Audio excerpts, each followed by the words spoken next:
حضرت عمر رضی اللہ عنہ کہتے تھے کہ جب حضرت بکر رضی اللہ عنہ کو خلیفہ بنایا گیا تو حضرت بکر رضی اللہ عنہ کا لابد لی من اعوان، حکومت چلانے کے لیے میں اکیلا کافی نہیں ہوں، مجھے ضرورت ہے تم لوگ میری مدد کرو، تو تم بتاؤ کیا کیا کام کر سکتے ہو۔ تو حضرت عبیدہ بن الجراح رضی اللہ عنہ کا کہ حضرت خزانہ مجھے دے دیں، میں اس کی حفاظت کروں گا۔ انہوں نے کہا بہت اچھا، حضور اقدس صلی اللہ علیہ وسلم تمہیں ہی کہا تھا کہ امین و حاضر الامہ، میری امت کا سب سے زیادہ امانت دار آدمی یہ ہے۔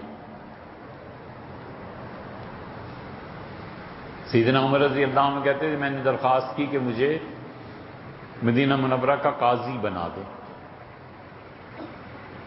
اور میں انصاف کے لیے ٹھیک رہوں گا، تو انہوں نے قاضی بنا دیا، اور لوگ انصاف کے معاملے میں اتنے جری، اتنے زیادہ طاقتور، اتنی آزادی سے اظہار رائے کرنے والے تھے کہ وہ انصاف سے لوگوں کو ہٹنے نہیں دیتے تھے۔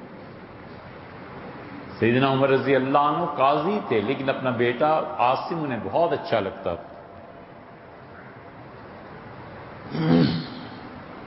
عاصم کی والدہ نے سیدنا عمر رضی اللہ عنہ سے طلاق کا مطالبہ کیا، خلا ہو گیا۔ حضرت عمر رضی اللہ عنہ نے، عاصم سے محبت بہت تھی، حضرت عمر رضی اللہ عنہ عاصم کے بغیر گویا رہ نہیں سکتے تھے کہ عاصم نانا ہیں عمر بن عبدالعزیز رحمۃ اللہ علیہ کے۔ تو سیدنا عمر رضی اللہ عنہ ایک دن چلے گئے، دیکھا تو عاصم بچوں کے ساتھ کھیل رہا تھا، تو آپ نے گھوڑے پہ بیٹھے بیٹھے اس کو پکڑا اور اپنے آگے بٹھا کے چلے گئے۔ شام جب وہ گھر واپس نہیں آیا تو وہ خاتون پہنچی، پتہ چل گیا انہیں، تو جا کے انہوں نے پھر بکر رضی اللہ عنہ سے کہا کہ میرا بیٹا عاصم اس طرح عمر لے گئے ہیں۔ تو سیدنا بکر رضی اللہ عنہ اگلے دن بلایا سب کو، انہوں نے کہا کہو، تو اس نے کہا یہ ہیں عمر اور میرا بیٹا کل اس طرح کھیل رہا تھا اور لے گئے ہیں۔ تو حضرت عمر رضی اللہ عنہ بڑے پریشان تھے بیٹے کی وجہ سے کہ اب ہوگا کیا۔ حضرت بکر رضی اللہ عنہ بلا تکلف بچے کا ہاتھ پکڑا اور ماں کے حوالے کر دیا، فرمایا جاؤ دے جاؤ۔ یہ انصاف کا پیمانہ تھا۔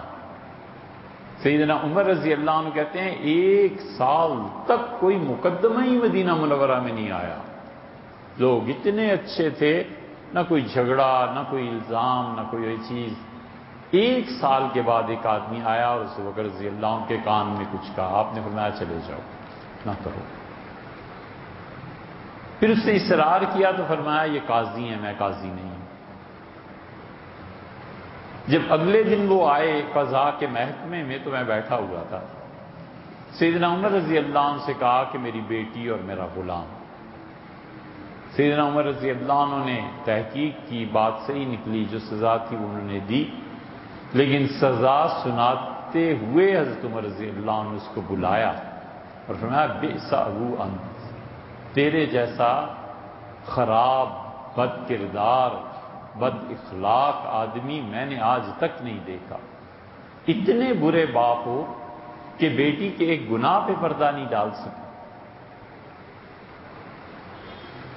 یہ ہے اسلام۔